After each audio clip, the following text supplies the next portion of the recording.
Hi viewers, welcome to our channel. ప్రస్తుతం మనతో పాటు సీనియర్ జర్నలిస్ట్ దాము బాలాస్ అన్నారు, వారితో మాట్లాడదాం. నమస్కారం సార్. నమస్తే సార్, ఈవీఎంల పైన ఎప్పటి నుంచి ఒక చర్చ అయితే జరుగుతుంది సార్. దీన్ని సమర్థించే వాళ్ళు ఉన్నారు, వద్దు అని చెప్పే వాళ్ళు కూడా ఉన్నారు. ఇక్కడ ఏపీలో కూడా చూసుకుంటే ఎలక్షన్స్ అయిపోయిన తర్వాత, రిజల్ట్ వచ్చిన తర్వాత ఈవీఎం ట్యాంపరింగ్ జరిగిందని చెప్పేసి పెద్ద ఎత్తున ప్రచారం అయితే చేశారు. ఇప్పుడు కూడా ఈవీఎంలకు సంబంధించి సుప్రీంకోర్టులో కేసు వేశారు బాలినేని గారు. అంటే ఈవీఎం ట్యాంపరింగ్ జరిగింది, ఇక్కడ ఒకసారి చెక్ చేయాలి అని చెప్పేసి. మరి దీని వలన మన ప్రభుత్వానికి ఏమన్నా ఇబ్బంది ఏర్పడే ఛాన్స్ ఉందా? చంద్రబాబు నాయుడు గారికి ఇది ఏమన్నా షాకింగ్ న్యూస్ అనుకోవచ్చా? అయితే ఈవీఎంల కేసుని మోదీ గారే వెనుకుండి నడిపిస్తున్నారని కూడా ఒక వార్త వినిపిస్తుంది సార్. మరి ఏం జరుగుతుంది సార్ ఈ ఇష్యూలో అసలు? ఈవీఎంలు కేసు మెల్లమెల్లగా చంద్రబాబుకి చుట్టుకుంటుందా అన్న వాదన అయితే తెర మీదకి వస్తుంది. ఎందుకంటే మామూలుగా బిగినింగ్లో వైసీపీ ఆ రోజే ఎలక్షన్ రిజల్ట్ వచ్చిన రోజే జగన్ ఏదో జరిగింది బట్ ఆధారాలు లేవు కాబట్టి నేను చెప్పలేను అన్నట్టుగా మాట్లాడాడు. ఆ తర్వాత నుంచి వాళ్ళు కొంత లెక్కలు తీశారు, ఏ ఊర్లో ఎన్ని ఓట్లు ఎలా పడ్డాయనేది. స్ట్రాంగ్ వైసీపీ ఉన్న ఊర్లలో కూడా వైసీపీకి ఓట్లు రాలేదు. చాలా స్ట్రాంగ్గా 100% గెలుస్తారనుకున్న కేతిరెడ్డి, వెంకటరామరెడ్డి లాంటి వాళ్ళు కూడా ఓడిపోయారు. ఎక్కడో బయట నుంచి వచ్చిన క్యాండిడేట్ అక్కడ గెలిచి ఆయన ఇప్పుడు ఆరోగ్య శాఖ మంత్రి అయ్యాడు. సో ఇలాగా వాళ్ళు మెల్లమెల్లగా డౌట్లు అనేది పెరిగింది, ఏదో జరిగిందని. ఈ లోపల ఏమైందంటే ఏడీఆర్ అనే అసోసియేషన్ ఫర్ డెమోక్రటిక్ రైట్స్ అనే ఒక సంస్థ, రెండోది VFD ఓట్ ఫర్ డెమోక్రసీ అనే ఈ రెండు సంస్థలు ఈవీఎంల మీద ఎప్పటి నుంచో వాళ్ళు పోరాటం చేస్తున్నారు. ఎన్నికల ముందు కూడా వాళ్ళు సుప్రీంకోర్టుకి ఈ ఏడీఆర్ వెళ్ళింది. అప్పుడు సుప్రీంకోర్టు జస్టిస్ సంజయ్ ఖన్నా, దీపంకర్ దత్తా వీళ్ళిద్దరి బెంచి ఈ కేసును విచారించింది. అప్పుడు ఏం చెప్పిందంటే, మాకు ఇప్పుడు 40 ఏళ్ళ ఎక్స్పీరియన్స్ ఉంది, మేము ఇవన్నీ చూస్తూనే పెరిగాము.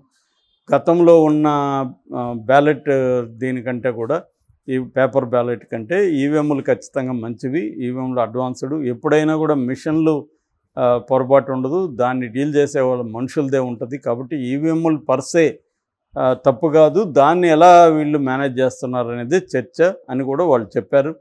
అయితే ఇక్కడ ఏంటంటే ఈవీఎంలు ప్రధానంగా వీళ్ళ ఆర్గ్యుమెంట్, ఈ ఏడీఆర్ కానీ ఈ VFD కానీ ఆర్గ్యుమెంట్ ఏంటంటే, ఈవీఎంలతో ప్రాబ్లం అంటే మనం వేసే ఓటు ఎవరికి వేసామో మనకి తెలియదు. ఎందుకంటే 7 సెకండ్లు మాత్రమే ఈ వీవీప్యాట్ కనిపిస్తుంది. వీవీప్యాట్ అంటే voter verifiable paper audit trial, VVPAT అంటారు దాన్ని. ఇది 7 సెకండ్లు కనబడుతుంది. 7 సెకండ్లలో ఒక్కోసారి అర్థం కాదు, ముఖ్యంగా రూరల్ ఓటర్స్కి అది తెలియదు కూడా. 7 సెకండ్లు అది వెళ్ళింది అనేది కూడా వీళ్ళకి తెలియకపోవచ్చు. అంటే తన ఓటు నేను అనుకున్న వ్యక్తికి వేసానా లేదా కూడా అతనికి క్లారిటీ లేకుండా పోయే పరిస్థితి ఉంది.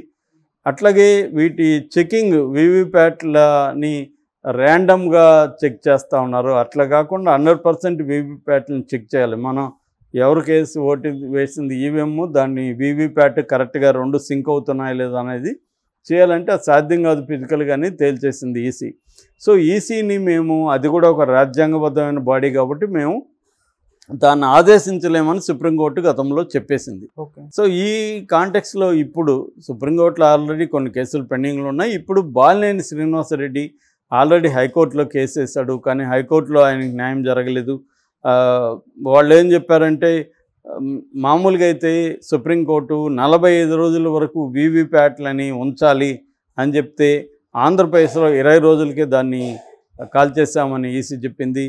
అట్లాగే దీన్ని కంప్లీట్గా రీవెరిఫికేషన్ చేయమని కోర్టు చెప్తే, వీళ్ళు రీవెరిఫికేషన్ చేయకుండా మాక్ పోలింగ్ చేశామని వీళ్ళు చేతులు దులుపుకున్నారు ఆంధ్రప్రదేశ్లో. అట్లాగే ఓటు వేసిన నాటికి, కౌంటింగ్ నాటికి దాంట్లో ఈవీఎంల మిషన్లో 90% పైన ఛార్జింగ్ అలాగే ఉంది అన్న విమర్శలు కూడా వచ్చాయి. ఈవీఎంలని మ్యానిపులేట్ చేశాడు చంద్రబాబు, అందుకనే గెలవగలిగాడు. 40% ఓట్లు వచ్చిన జగన్కి 11 సీట్లు రావడం ఏంటి అన్న ఒక చర్చ అయితే నడుస్తుంది. దీనికి ఇప్పుడు బాలినేని శ్రీనివాసరెడ్డి సుప్రీంకోర్టులో వేశాడు. సుప్రీంకోర్టులో కానీ దీన్ని ప్రూవ్ చేయడం ఎలా అనేది పెద్ద సమస్య. ఇప్పుడు చంద్రబాబు చేశాడని నమ్ముతున్నారు అనుకుందాం, చేశాడు లేదో ఎవరికి తెలియదు, కానీ ఒక వర్గం నమ్ముతుంది చేశాడని. నమ్మితే దాన్ని ఎలా ప్రూవ్ చేస్తారు అనేది ఇప్పుడు మేజర్ సమస్య. అది ప్రూవ్ జరిగింది, తర్వాత ఒరిస్సాలో జరిగింది అనేది చెప్తుంది. సో వీళ్ళు బాగా ఎక్స్పీరియన్స్డ్ బ్యాచ్ ఆల్రెడీ ఈ ఎలక్షన్ ప్రాసెస్ సంబంధించి అనుభవం ఉన్న సంస్థలు ఈ రెండు కూడా, ఏడీఆర్ కానీ విఎఫ్డి కానీ. మళ్ళీ ఈ రెండు కొట్లాడుతున్నాయి. ఇప్పుడు బాలినేని శ్రీనివాసరెడ్డి కూడా వెళ్తున్నాడు.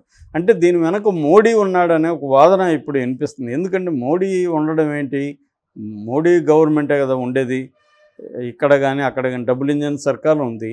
మోడీ చంద్రబాబుకు వ్యతిరేకంగా ఎందుకు పనిచేస్తాడు అన్న ప్రశ్నలు వచ్చినప్పుడు దానికి ఆన్సర్ ఏం చెప్తున్నారంటే, చంద్రబాబు మీద డిపెండ్ అయ్యి మోడీ ప్రభుత్వం ఉంది ప్రధానంగా. ఎందుకంటే ఇక్కడ చంద్రబాబు 16 ఉన్నాయి, అన్నీ కలుపుకుంటే 21 ఎంపీలు ఆంధ్రప్రదేశ్లో ఉన్నారు. ఈ 21 ఎంపీలు కీలకం మోడీ ప్రభుత్వానికి. నితీష్ కుమార్ నమ్మకమైన స్నేహితుడు కాదు, ఎందుకంటే ఆయన ఇప్పటికీ 5 సార్లు అటు ఇటు జంప్ అయ్యాడు.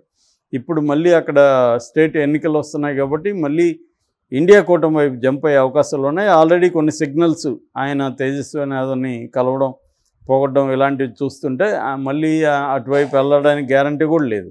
సో ఈ కాంటెక్స్ట్లో చంద్రబాబు మీద డిపెండ్ అయ్యి మోడీ పరిపాలించాల్సిన అవసరం ఉంది. ఆల్రెడీ వాళ్ళు కొన్ని రకాల బిల్లుల్ని పాస్ చేయించాలి అనేది గతంలో ఉన్నాయి, వాళ్ళకి అజెండా ఉంది. అందుకనే వాళ్ళు 400 సీట్లకి టార్గెట్ చేశారు. అసలు రాజ్యాంగానే మార్చాలన్న ఆలోచనలు కూడా ఉంది. సెక్యులర్ అనే పదం తీసేయడం ఇలాంటివి ఉన్నాయి. ఆల్రెడీ కొన్ని రకాల ముఖ్యంగా యాంటీ ముస్లిం బిల్లులు కొన్ని పెండింగ్లో ఉన్నాయి. సో ఉమ్మడి పౌరసత్వం కావచ్చు, సిటిజన్షిప్ యాక్ట్ కావచ్చు, తర్వాత మొన్న వచ్చిన వాళ్ళ వక్ఫ్ భూములకు సంబంధించింది కావచ్చు. సో ఇవన్నీ చేయాలంటే చంద్రబాబు ఖచ్చితంగా వాటిని అడ్డుకునే అవకాశం ఉంది. ఎందుకంటే ఇక్కడేమో వైసీపీ వాటిని ఆల్రెడీ వ్యతిరేకిస్తుంది. చంద్రబాబు గారిని సపోర్ట్ చేస్తే ముస్లింలలో చంద్రబాబుకి యాంటీ అయ్యే అవకాశం ఉంది. అందుకని చంద్రబాబు ఆ బిల్లులను వ్యతిరేకించాల్సిన పరిస్థితి చంద్రబాబుకు ఉంది. అవి వ్యతిరేకిస్తే అక్కడ పాస్ కావాలంటే చంద్రబాబు కంప్లీట్గా తమకు సరెండర్ అవ్వాలి. సరెండర్ అవ్వాలంటే చంద్రబాబుని ఏదో ఒక దాంట్లో ప్రెజర్ చేసి, నువ్వు కానీ మాకు కంప్లీట్ మద్దతు ఇకపోతే ఈ కేసుని మేము ముందుకు తీసుకొస్తాం అని కానీ అన్నారనుకో, సో వీళ్ళు కానీ ముందుకు తీసుకెళ్ళి కోర్టులో గట్టిగా ప్రూవ్ చేయగలిగితే చంద్రబాబు ప్రభుత్వం రేపు బర్తరపు కూడా అయిపోయే అవకాశం ఉంది. సో మళ్ళీ ఎన్నికలు కూడా జరిగే అవకాశం కూడా ఉంది. ఎందుకంటే నిజంగా ఈవీఎంల ట్యాంపరింగ్ అనేది జరిగిందని ప్రూవ్ అయితే ఖచ్చితంగా ఎన్నికలు రద్దు చేస్తారు, చంద్రబాబు ప్రభుత్వం కూలిపోతుంది, మళ్ళీ ఎన్నికలు వస్తాయి. మళ్ళీ ఎన్నికలు వస్తే చంద్రబాబు రావడం కూడా కష్టం. ఎందుకంటే ఈవీఎంల మోసం బయటపడితే ప్రజలు కూడా మళ్ళీ అతనికి ఓటు వేయకపోవచ్చు. ఎందుకంటే తను ప్రభుత్వాన్ని, దేశాన్ని ఏమర్చాడు, ఇట్లాంటి వాడిని గెలిపించాలా అన్న నెరేటివ్ బయటకు వస్తుంది. సో అందుకని చంద్రబాబుని కంట్రోల్ చేయడం కోసం మోడీని ఈ పని చేస్తున్నాడు జగన్. అందుకని జగన్ ఇప్పటి వరకు జగన్ని టచ్ చేయట్లేదు మోడీ జగన్ని ఎంకరేజ్ చేస్తూనే ఉన్నాడు. అందుకే జగన్ కూడా ఇక్కడ చంద్రబాబు మీద రెచ్చిపోయి మాట్లాడుతూ వార్నింగ్ల మీద వార్నింగ్లు ఇస్తున్నాడు అన్న ఒక నెరేటివ్ బలంగా వినిపిస్తుంది. ఇది కన్విన్సింగ్గా కూడా కనిపిస్తుంది వినేవాళ్ళకి. అంతే కదా, మరి ఈవీఎంల మీద ఈ స్థాయిలో ఎందుకు వెళ్తుంది? మోడీ అనుకుంటే ఆపగలడు కదా. ఎందుకంటే మోడీ జగన్ని కంట్రోల్ చేయాలంటే మోడీకి పెద్ద విషయం కాదు. బాలినేని ఈ స్థాయిలో వేస్తానంటే మోడీ ఎందుకు ఆపట్లేదు అనేది ప్రధానమైన ప్రశ్న.